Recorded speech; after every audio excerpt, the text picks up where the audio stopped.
from Strong Too Tight. Stephen here, hello. And still we've got Omar here, so we're going to do a bit of a Q&A.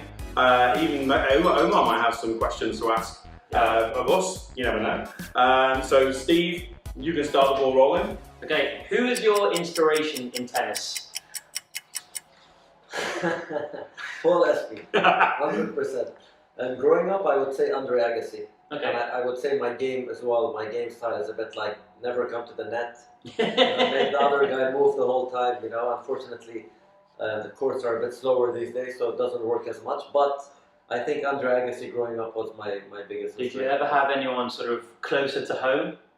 In the UAE growing up, coaches, friends, actually, family, anyone? Not specifically, but I think since I was 6, since I started tennis till today, I always try to learn from different people. Yeah. I think you have to always learn, you know, from various people.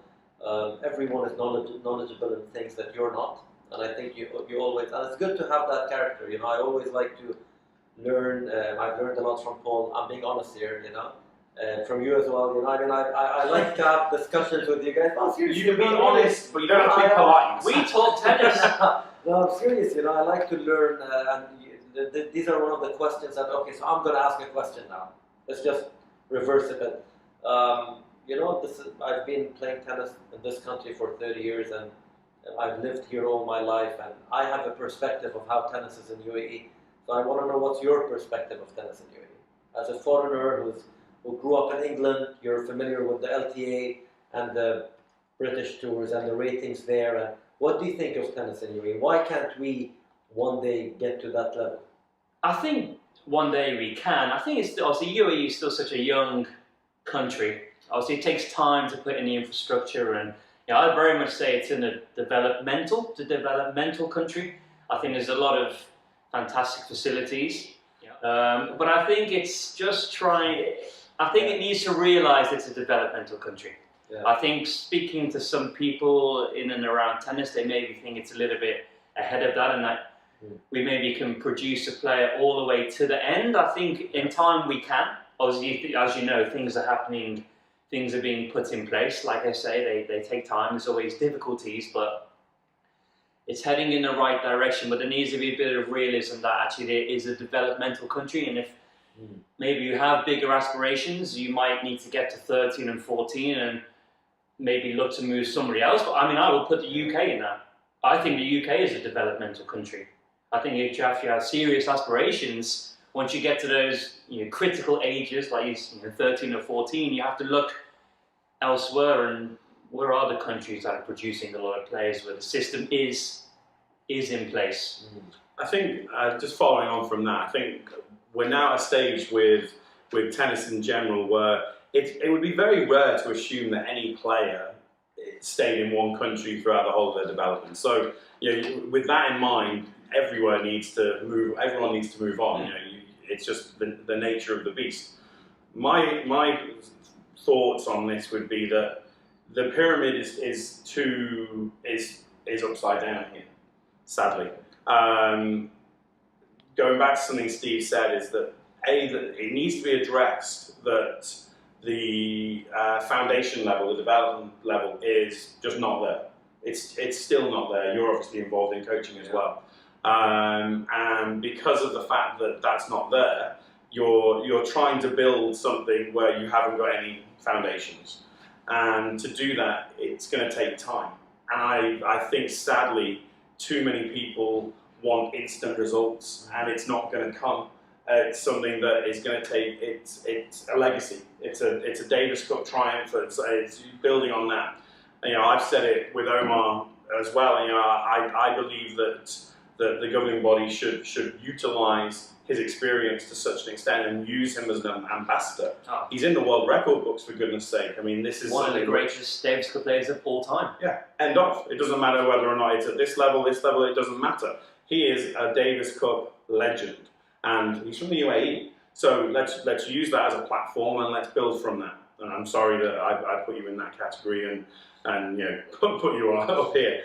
But with that in mind, we haven't got the facilities. We've got some great facilities, but we haven't got enough facilities. And unfortunately, there is this kind of issue with, our academies actually out for developing, or are they out for revenue generating. Okay, and that's a controversial point, but it is a point that is very obvious. There are academies definitely that are looking to develop. Absolutely, and you know me well enough to know that I'm definitely, and I'm not attached to an academy now, but I'm definitely in that bracket. And what I think is the problem with that is that the people from within, instead of looking at people like myself or Steve or Christian, as another great example, and I can look at people like Nuno and Sergio and people like that from other academies that that they actually they've chosen to live their lives here. They don't want to come, work for a couple of years and run away with as much money as they can. They've chosen to live their lives here, as I have, and so we might not be Emirati, but our heart is here, and I feel as if they're not sort of tapping into that and using our knowledge, our resources. Our resources, certainly from that. You know what my thoughts are regarding all that, but I would love to see, and it's something that I've released myself from it to be able to do such a thing, which is I would love to see the country as a whole just basically try and change the mentality of what it takes to become better than Omar Bruzian. Because right now, let's be honest about it, we're talking about a generation which will not be better than you. You're 36 now, still UAE number one, phenomenal player, but even if we, who's I think Omar, you've been on record on saying actually, where are the juniors, or you're always promoting the junior game. That's one thing you've done so well.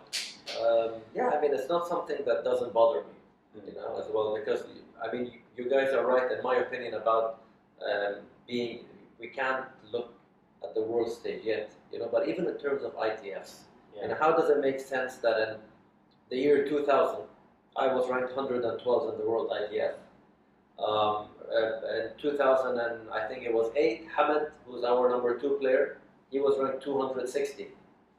And now, you're looking 10 years later, when things actually are better, you have more academies, you have more tennis, you have more activities, you have a lot of coaches online saying, I know you've touched on this before, talking about how great they are, and then the best ITF ranked player we have in UAE, foreign or local, is somewhere around 800-900. So how is that something not to be upset about? I mean, you're talking about 2000, so that's 18 years now. And you're talking about just in terms, at the time we didn't even know what's ITF, honestly. We didn't even know what was the meaning of ITF. There was nothing before us, So I think a lot of things can be done. At least ITF level. ATP level, I think what you said is my biggest regret, is that I should have left Dubai when I was not even 13, 14, I think when I was 10, 11.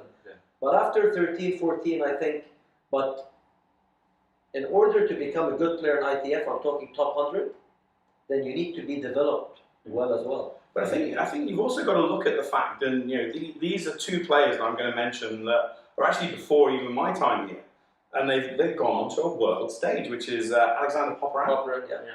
And then there's a Serbian guy, Victor Jovic, who again, they're products of here, but they had to leave. But let's not forget, Andy Murray had to leave the UK.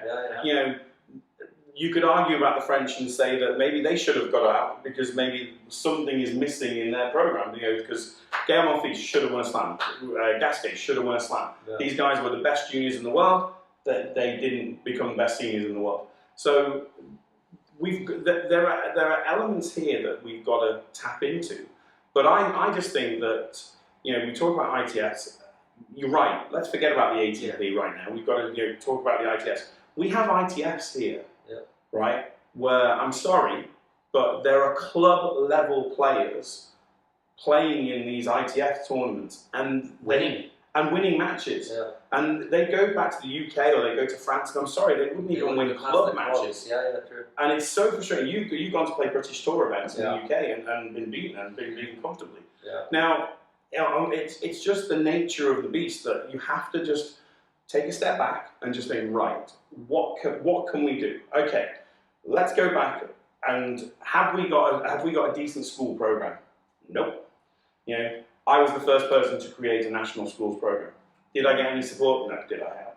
Obviously, right? But if you haven't got it, you've got national schools here and UAE schools and etc., where there's no courts.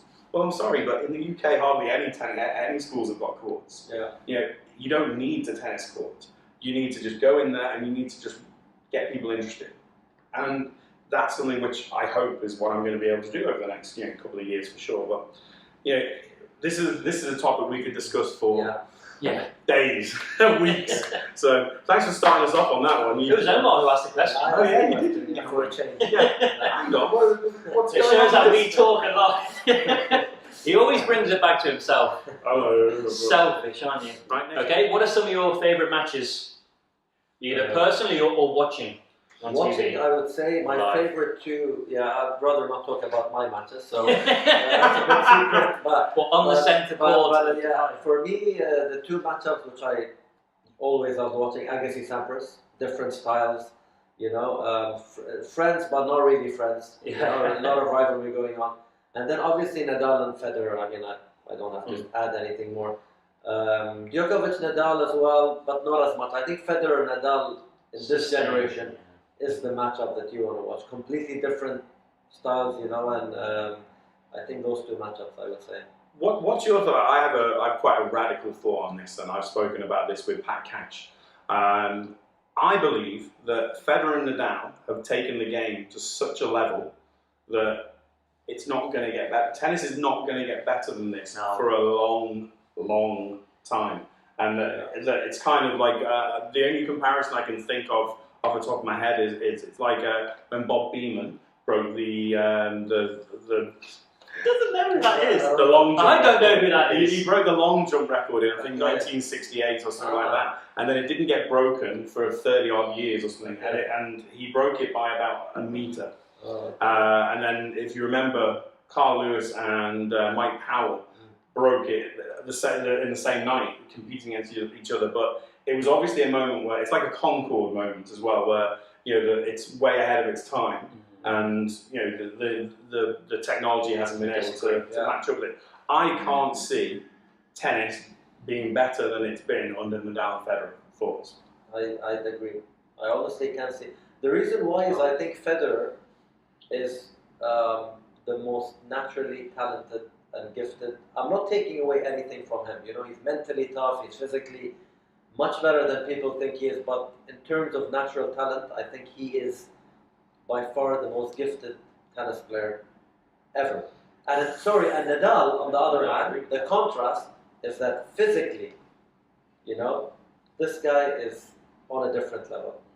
I think people underestimate how tough it is to play with a knee injury. I can tell you how tough it is because I've had knee surgery. I think the fact that he still fights so hard on every point. It's not about fighting in the toughest certain matches or against good players. Every point for him is his match point down. That's how he plays. 4-love up, he loses a point. He has that look on his face where he's just, and I think it's a bit like Messi or Ronaldo. I don't want to get into that debate, but it's a bit like the supremely talented against the supreme fighter, And I think I don't see how that's going to happen anytime soon. I disagree. Really? Well, what did we say when Sampras was winning 5, 6, multiple Grand Slams? We were saying 14. I meant Wimbledon's. 7. We said the same things. Nobody will get better. He's the best. How can you overtake him? And then Federer comes along. I just think the younger generation are getting all the new information that we know now, the new technologies, their training routines. Obviously, our knowledge is better, so then that's being put on a younger generation. It's just natural. It might not be for a few years, but it can only get better. I agree it's pretty difficult because, how can anybody run faster than Usain Bolt? Somebody will. Diet is better. Better than Federer, though? I can't see how. I mean, look, with Sampras, I agree at that time. But even at that time, when you look at Sampras, average backhand, and he's a great player, to be honest, average backhand, average movement. But at the time, obviously he was. But with Federer and Nadal, I just can't see how someone can be better than that. I don't know. Maybe I'm wrong. You know, I mean, Maybe you're right. That's the beauty of it. Federer. I had the honor to practice with him. You know, so I've seen him a lot over the years, and I think no one's going to be like him again. Just so you know, by the way, I'll embarrass him a little bit more. Federer actually does use Omar as a bit of a sparring partner when he's in the UAE. He has an apartment here. He's got another apartment here. Yeah, I'm not going to say where. But as well, I don't need to endorse how good he is tennis-wise, but I think as a person as well, I think he's one of the nicest guys, one of the most humble and nicest guys I've met. You know, I think he makes things very easy for you on the court, because any player who goes on court with Roger feels intimidated. Yeah. You know, John Isner the other day put out a tweet saying, "So this is how Roger feels every single week." You know, so you know, when someone like me plays with him, obviously it's intimidating at the beginning. You know, and he's such a nice guy that he makes you feel he like knows that you don't need, like, I'm normal. I'm just here with me. I'm fine. You know, even if you make mistakes, I'm fine. But I think it's a good point. I think the players coming up now, like Kyrgios, Zverev, you know, a lot of people think they will one day. I don't think so personally. Not this generation. They're never going to be able to win the amount that Federer or Nadal's going to win. There's no way. There's no way they're going to do that. You can't say that. They're not. You don't know. I do. Yeah, but because they're going to fall away. So actually the standard will be easier to win. I don't care. They're not going to be able to do what Nadal. No one will ever in my lifetime win 10 Roland Garros. You can't say that. It's going to be 11 soon anyway. My friend back home, Simon Stokes, you might know him actually. Simon Stokes, he's a guy, he's a very good tennis player in a club back home where I used to work, and great guy, very good cricketer actually, even though it's a rubbish sport, I know. Right?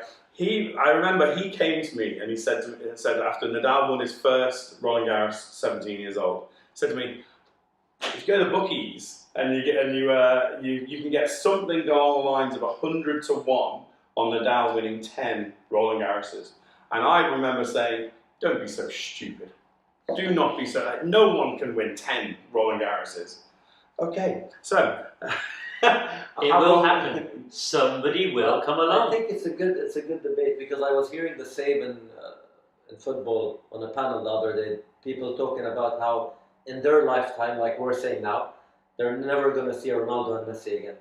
At least not in the next 50 Maradona, years. they said that about Maradona. Yeah, but you know, that's what's interesting about this. But technically gifted, I'm not talking about number of Grand Slams, but technically gifted, I've never seen anyone as graceful as technically like Federer. I've always said that Federer to me is the first time somebody has been that naturally gifted, because we could mention so many, Rios in particular. He's the first time that you've had somebody as naturally gifted as he has, but he's added it with the work ethic. He's had the correct work ethic as well. Whereas Rios, we know, was a bit crazy. Safin was a bit crazy. I'm thinking of the ladies. Justine Henin was. I mean, I always say that Justine Henin was the pound for pound greatest female player. I agree. Because she's this big. She was your height. Yeah, a bit shorter, I think. A bit taller. And there was nothing of her. I mean, she was just tiny, and there she was beating Serena Williams and Venus Williams and doing it regularly. I mean, she's just incredible. Just to throw this in there, I've already seen Kyrgios do things which I've never seen Federer do. Great. On the tennis court. Great. I thought you meant in the bathroom. Of course. Oh God. Well, I can't speak about that. Yeah, we're talking about natural ability and things. I agree. Federer is the benchmark, and it may never be beaten ability. Kyrgios has got the creativity and the ability to do it. Talented, you know. But I think the difference between those two is, I think Roger, at the end of the day, he doesn't want people to say he's supremely talented. He wants the Grand Slams. Whereas with Kyrgios, I think sometimes he's just satisfied people saying this guy is so talented. If this guy worked a bit harder, he would be winning Grand Slams. But what's the point? No one remembers that, right? So do people remember how many Grand Slams you have? Monfils. Yeah, exactly. Monfils the same, you know. See, I always watch Monfils. I remember when Monfils was sort of 20, 21, 22. I remember thinking to myself, you know, every single time somebody came into the net, first shot Monfils would always hit cross court. he'd always go cross court, and you think, well, I can't figure it out, mate. Trying to play the angles. Yeah, instead of varying it. But I have a question to one of you, just a bit of curiosity. So, both of you are coaches here. Would you rather your player role models Federer or Nadal? So basically, if you had a choice, would you make him? So one is supremely talented, 1 in a million, and I'll tell you why I'm asking that question after you answer. I'll go first. Yeah. I would role model them more on Nadal. Okay. Just because of his mentality and the fact that, I mean, let's be honest, they both maximised everything they've got, but like you mentioned earlier, Nadal definitely doesn't have as much natural ability as maybe Federer. So he's maximised everything he possibly can, and he's gone away and he's really looked at his game, developed it. And what do I need to improve? Okay, my serve, my volleys, slice backhand. I just think I would always choose somebody to work hard, to really push themselves to get there. So I would role model them on Nadal's mentality, tenacity, fight. I think Federer actually maybe has the same level, he just doesn't show it. He keeps it obviously a lot within, but for me I would look at Nadal and be like, look at how much he wants it, never gives up. For me, he's got the best attitude ever in tennis. Right. Paul was thinking. Okay. Well, because I wanted to make sure that my answer was not obvious. So, look, I disagree with what we're saying. Actually, what you guys are both saying about that he's not as naturally gifted, because you've got to remember he's right-handed. He's not even left-handed. He's right-handed. He's not. He's left-handed. He's right-handed. He's left-handed. He just checked. Okay, so how many people have ever tried to do that? How many people have broken a finger in your right hand, and you've had to use your left hand or vice versa? Yeah, but they made him left-handed. I know he does everything with the right. I know, but Nadal is supremely talented. Yeah, but that's the thing. For sure. Yeah. I think what you're saying is correct. It's like when you, if we go 25, 50 years in the future, okay, and you'll still be ugly, you'll still be small, and I'll still be fat. You'll be dead. Right? But if we go that far in the future, right, I'm always worried that Federer is going to be remembered as, oh my God, everyone, he was the greatest player, he was this, he was that. And then Nadal is going to be, he was the greatest clay court player that ever lived. He doesn't deserve that. He deserves to be recognised as those two should be on a platform way ahead of anybody else ever. Because the way you can't, what people seem to forget, and we all know I'm more in the Federer camp. Federer, yeah. But Federer won the French Open because Nadal wasn't in it. He was in it. He got beaten by Soderling. Okay? So? No. Nadal won Wimbledon, beating Federer in the final. Twice, right? Or once? He beat Federer once in the final. So 2008, what they say is the greatest match of all time. Yeah, I don't agree with that, but hey. But so Nadal to me is somebody who, his game, if he was brought up differently, if he was brought up with a different system, his game would have been gauged a little bit differently. Whereas Federer's has been, graceful, blah, blah, blah. Nadal's has been he's been raised on clay, doing clay, grinding from the back of the court, so he had to have that way of playing. So, to answer your question, I would actually say, if I had to choose, I would actually choose Nadal. However, for me and the next generation of kids that are coming up, having both of those guys is just unbelievable. Yeah. I mean, you mentioned Sampras and Agassi. Sampras was kind of, I love Sampras, he's a god to me, right? But Sampras was boring, Agassi was kind of fiery and whatnot. I was never in the Agassi camp, ever. One of the reasons I wasn't is because I watched Agassi play a match in the US Open against Jim Courier. And when you're a sort of, I would say I was 20, 21-year-old guy, and you've got Agassi screaming he put the towel in front of his face, and he was effing and blinding to the umpire, and he got away with it, and I didn't like that. So I kind of lost a lot of respect for him at that point, and obviously his career went up and down, but I did respect the way he played.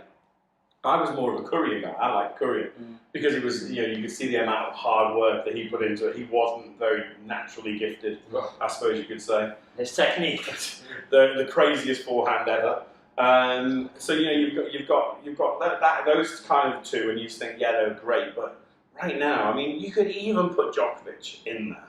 You could even say, right, because I actually do believe that the 1, 2, and 3 ever Federer, Nadal, Djokovic.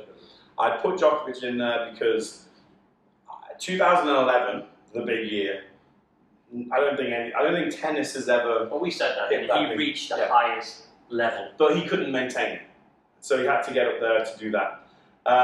So, thanks for asking that question. Yeah. I'm going to say Nadal. The reason why I asked is because I see a lot of players worldwide from traveling a lot and I think that the only negative thing I would say about Federer, which is not negative about him, but a lot of players, he made tennis look like a very easy sport. Yeah. And I think that to make it to the top level, or even like an ITF, you're more likely to make it with the Nadal model than Federer. Right. Because Federer is so talented.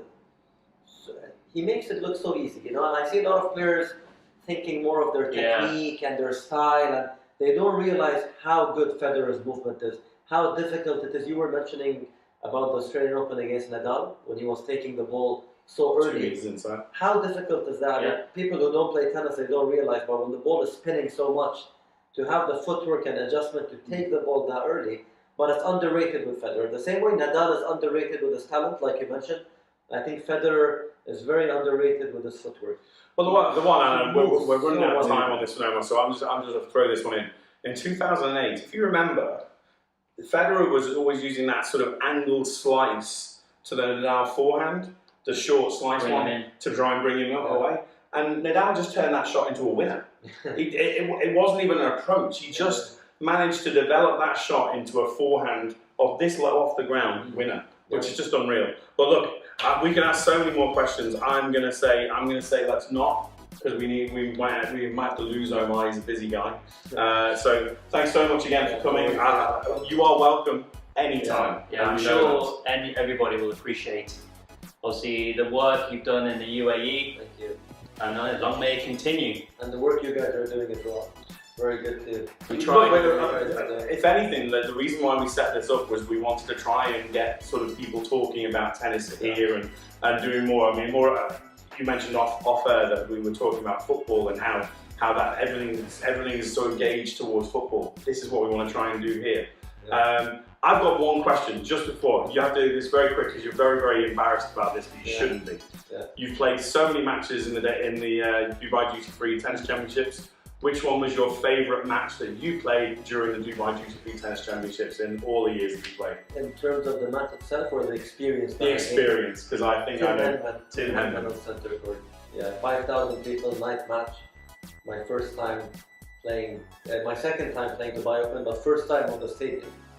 So, and Henman was number 5, I think, in the world at the time, or 6. And I actually used to root for Henman before I played him in Wimbledon. You know how you get patriotic with the home country and how the English were, and I obviously go to London every summer, so I used to get into that Wimbledon vibe with Tim Henman and trying to, and then to actually play Henman Hill, and then to actually play him was, I was a bit starstruck. I know Henman doesn't sound like a very big name right now to a lot of people, but at the time he was like the hope of the whole English, and I like to associate myself a bit with English because I spent all my summers in England and in London. So he's an Arsenal fan as well. Big Gooner, big Gooner. So yeah, I think it's a shame he never won Wimbledon, but anyway, I'm lucky that I played him once upon a time. What people don't respect about Tim Henman, and I will say this till the end of the year, Emma and I are actually the same tennis year, 74th birthday. So I knew Henman, I didn't know him, but I knew of him.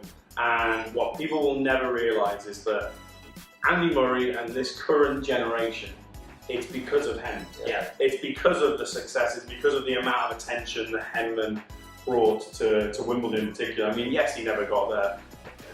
The unluckiest guy in the world based on the Ivanisevic thing as well. The rain for 3 days. Yeah, he was killing Ivanisevic, but yeah, I mean, Henman.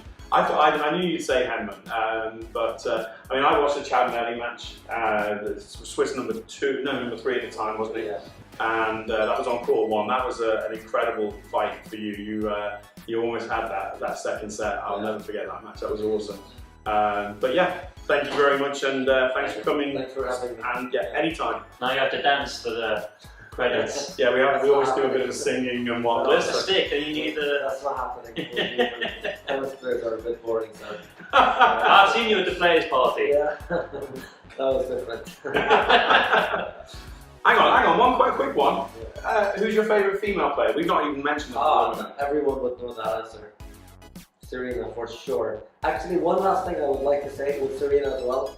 The same thing with Nadal and Federer. I think her serve, her power, but I think mentally, this is going to be controversial, mentally, she is the best I've ever seen in my whole life. Mentally. The amount of matches she's won when she was down and out, in my opinion, is what made her win 23 Grand Slams. Yeah. Well, if you obviously you've watched all of our podcasts, and Yeah. I've made it abundantly clear Yeah. that if she comes back and wins another slam, I put her as the greatest athlete of all time. Not tennis player, the greatest A athlete. huge statement, but I honestly think that she is going to win. I just think so. she's mentally so tough. You know, she's missed as well. People don't realize 23 Grand Slam, but she's missed 15 Grand Slams. Yeah. You know, 15 in her career. You know, and I don't want to discuss this right now. I think it's a good way to end. But your point about the standard of WTA, I agree with that. But as well, I think she's on a different level altogether. You know, Kim Clijsters, Justine Henin, Sharapova, add their Grand Slams together, and Serena would still beat them all combined. You know? Well, I think it's quite clear, her isn't mental it? strength is. She's been out of the game. I don't think the game's really progressed much. I know she's lost a couple of matches coming back, but I think she'll be at the top of the hill pretty quickly. Let's see, 36 now, so it's not going to be easy. 36 and having given More, birth. yeah, it's not going to I be mean, easy. I'm sure being 25 and giving birth is a lot different to being 35 and giving birth. So, But do you think she'll win another Grand Slam? Yeah. Oh, you think she will? yeah, I think she will. Yeah. I think Yeah, she'll we all win. think she's going to win another. I think Azarenka's going to. I think she'll come. Oh, I think she's playing well. I think she'll come back. And the Well, only Stevens won, so I'm not nothing against her, but I mean, anyone can win a Grand Slam right now, right? Anyone can win. So I'm serious. I mean, I think Serena's going to win 2 or 3 more, as long as she stays motivated. And you know, I don't see how she won't beat these players who are at the top right now. Wozniacki just won Australian Open. In my opinion, they're average. Sorry, but they're average. The ladies who are winning right now, you cannot compare them to Justine and Kim Clijsters and even Sharapova when she was at her best. I know style of play is a bit, but she was a top player, you know, at the time. Tougher generation. Right now, I don't see anyone really standing up. cool. Right, thank you very much, guys, and please keep on trying to subscribe and everything like that. Facebook, Instagram. Come on, Steve. Twitter. Snapchat. Nobody said we're going to do Snapchat. that. Please comment. Stop sending me messages on WhatsApp. Beer. Paul, you actually do. You're good, actually. Paul, you do say things on the YouTube. But people, Paul Baker, people like that, stop sending messages and asking questions. My brother, comment on YouTube. Andy Murray, we know you watch. Comment. Roger, we'll see you on Friday. My family in Colombia, get your friends speaking to us as well. I don't care. I've got Alicia to translate. So please just. Alicia told me they don't like you. They probably don't. Yeah, just well. I was up here and they were down here because we're all Colombians don't grow over 5'5". Guys, Ciao. lovely. Thanks for coming.